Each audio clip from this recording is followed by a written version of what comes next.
Sally the Time-Traveling Slave, a historical sci-fi series. Written by Gabrielle Marie Kelly. Narrated by The Gift of Gab Productions. Part 2. The Confederate Commuter. "Shut the door," Mr. Peterson slurred.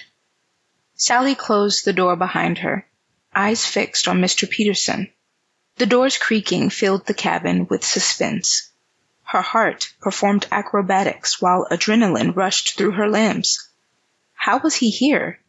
He must have come to the cabin while Sally retrieved the coin. But if he was juggling the coin, what was in her bodice? "Do you know the value of this here, girl?" Mr. Peterson asked, as he held up the coin between his index finger and thumb, attempting to keep his balance. "This right here gon' change the world." Sally brought her hand up to her chest, pretending to adjust her dress out of discomfort. She felt the bulge in her bodice. Indeed, there was something there. "You tell the truth, huh, girl? That wench took it. She won't be taking nothing else, I'll tell you that." Mr. Peterson hollered and threw himself back, his teeth straight and white, accompanied by a smile that suited a kind person. "What happened to her?" Sally asked. She wasn't too fond of Elsa, but the blood on Mr. Peterson's cotton shirt called to her conscience. He stared at Sally, eyes glazed. "The same thing happened to that thieving nigger." The room began to spin. Ezekiel. She had no time to process his absence, but now there was a longing for his presence and an aching in her heart for justice. Suddenly, Mr. Peterson leapt off the bed. He grabbed Sally by her arm and swung the door open. He dragged her beside the cabin where his horse was hitched and hoisted her on the saddle. He then saddled the beast, and with a click of his tongue, the steed galloped towards the sunset west of the estate. Sally held on tightly to Mr. Peterson, unable to discern if the wetness of his shirt was his sweat or Elsa's blood. Looking back, she saw the estate with slave quarters sitting to the east and the cabins to the south. Mr. Thomas and Mrs. Abigail stood on the porch, looking on as two bucks carried a body to the slave graveyard north of the estate. Elsa was being taken to her burial, but where was Mr. Peterson taking Sally? Mr. Peterson passed the wash house, and Sally watched as it went by, it with its mourning maids, their wells growing fainter as he rode. As the horse galloped past the brush, the evening air became cooler. Sally looked back again, and all she saw were trees and bushes that danced with the rhythm of the horse's trot. She was further than any slave had ever been on the estate grounds. The air here was scented differently. It smelled like freedom. Mr. Peterson called his horse to slow its stride. Nestled in the bush with a 10-foot clearing all around was a small cabin with both familiar and futuristic architecture. A throbbing neon rose-colored glow emitted from the windows. Mr. Peterson dismounted the horse and stumbled away, calling after Sally to follow. "I got something you want to see, girl," he belted. Sally jumped down, catching her fall. She wiped her hands free from gravel and followed behind the wobbling Mr. Peterson. What was making the cabin glow? What did he want to show her? Were they not enemies on opposite sides of freedom? Mr. Peterson reached for a set of keys fastened to his belt loop with a leather strap. Sally took note of the key which opened the door. When they walked inside, the space opened to a large room that held a long table with chairs all around. "This just where we meet. The surprise is upstairs," Mr. Peterson said, beckoning Sally to a staircase to the left of the room. Did Ezekiel know about this place? Was this what he wanted her to discover? Sally turned back to the staircase and decided to accept her fate. As she climbed the stairs, the light became brighter, and its pulsing was accompanied by a low hum, masking her footsteps. The top of the stairs revealed a room with windows all around. In the center stood a glowing contraption responsible for the light. It was about 8 feet tall and 6 feet wide. It resembled a birdhouse, but instead of openings, there was glass, and instead of wood, there was metal. It pulsed with the neon rose-colored light, and with each throb there was a combustion of heat. Sally had never seen anything like it. "Ain't she beautiful?" Mr. Peterson asked, slumped in front of the contraption. "What is it?" Sally asked, holding her gaze on the machine. "She's called the Confederate Commuter." "Commuter? Where does it go?" Sally asked, stepping closer. "She don't go nowhere, girl. But she can take you anywhere you want to go. In the past or the future." Sally circled the contraption until she stood behind it. A machine that could take someone into the past or the future just seemed like child's play for grown men to indulge in. She looked through the glass pane to see glowing buttons and hardware that resembled no toy she'd ever seen. Looking through to the other side, she saw Mr. Peterson slumped over, eyes barely open. Then she thought of the coin. She reached into her bodice and pulled out the bulge. It was indeed the coin.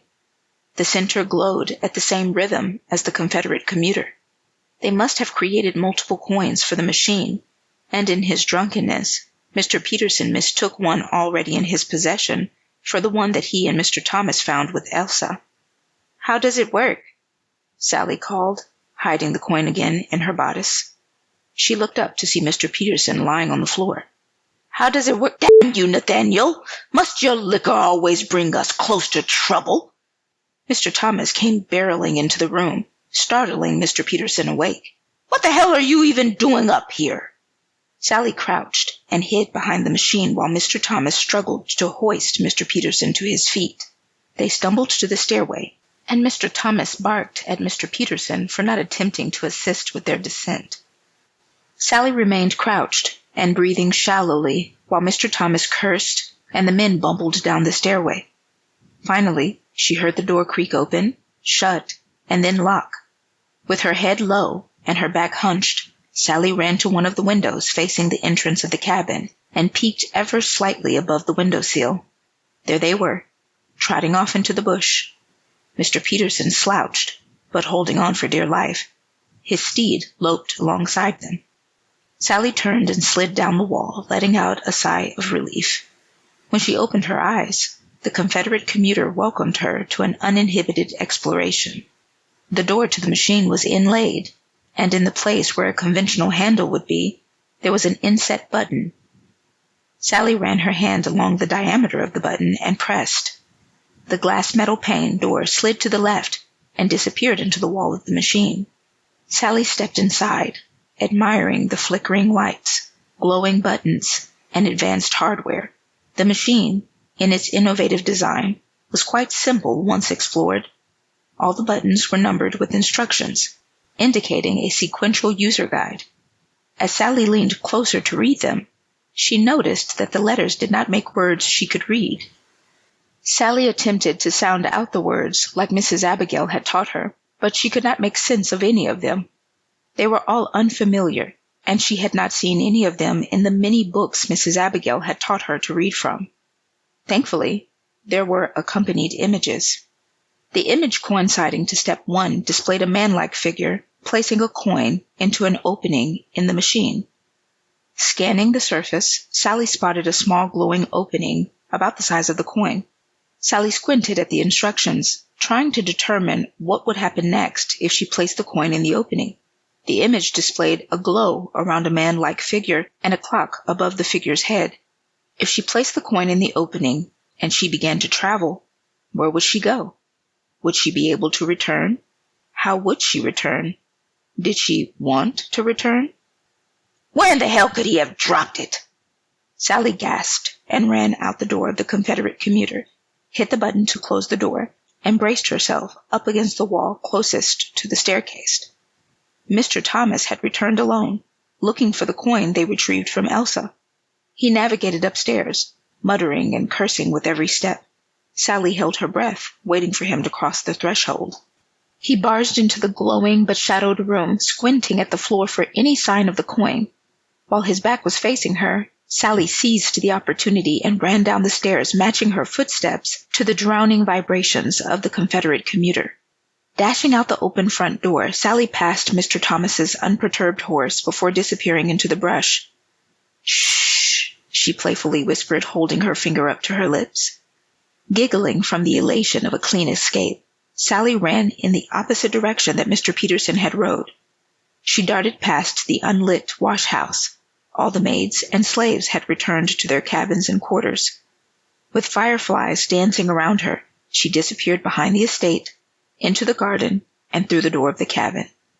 Out of breath, she closed the door and threw herself onto the bed. Where would the Confederate commuter take her? What were the odd words that she could not read? Could she be close to finding the freedom that Ezekiel promised? Sally held her palm up against her chest, where she could feel the coins bulge through her bodice. She closed her eyes and immediately began to dream of a faraway place somewhere in the span of time where she could always run free. Sally awoke to Moby's voice. If it weren't for her brother, Sally would never be on time for any of her duties.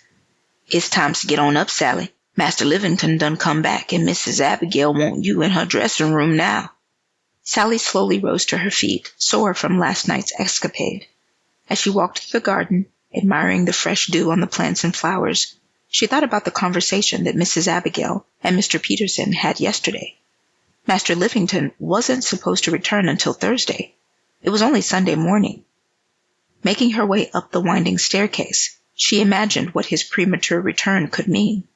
Sally opened the door to Mrs. Abigail's dressing room, and there stood Master Livington, towering over Mrs. Abigail as she sat in her vanity chair with the hairbrush in her hand, waiting on Sally to do what she was perfectly capable of doing herself. Mr. William Livington, a matured but youthful man with dark brown hair, donning sun-bleached highlights, his eyes an ocean blue, his skin bronzed by faraway sunrises, and his body chiseled by adventures at sea and foreign excursions. A distinguished gentleman of American society, handsome and wealthy. He stood sturdy, facing an anxious Mrs. Abigail. "Sally, get over here and brush my hair." Sally felt the weight of the ivory and silver ornamented handle as she stroked the bristles through Mrs. Abigail's waves, watching them flow back like the tide. "I really don't see why I must be sent off to Paris. Is it not enough, William, that you've been away all this time? And now, why must you send me away?" "Paris will be good for you, Abigail. The ladies are refined. They can teach you their French ways. Their maids are also well equipped for their duties. Considering the recent insurgences, perhaps you could learn their training methods and bring it back to the estate. Our maids and slaves need a bit of polishing, if we are to keep entertaining aristocracy," Mr. Livington said while adjusting his sleeves. Mrs. Abigail protested in rebuttals, exasperated by her husband's staunch decidedness. "I really don't want to hear any more fuss about it, Abigail. You need to learn the proper ways of a lady. The French women can teach you to be more discreet. Besides, I think it will be good for you to rest from your current endeavors," Mr. Livington said. Mrs. Abigail's cheeks flushed with shame. "Well, how will I get along in Paris? I don't know anyone there. I don't even speak French." "You can learn French, like I did. It's not that difficult of a language. And as far as friends, well, you didn't seem to hesitate to make new friends here, now, did you?" Mrs. Abigail met her husband's unwavering gaze, and in the silence, they communicated for a moment that felt like years compressed into mere seconds.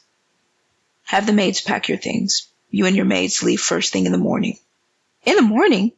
Oh, William, you can't be so cruel. I need time to—" "Time to do what?" Mr. Livington asked sharply. "Time to say goodbye? Proper farewells only require but a single word, darling.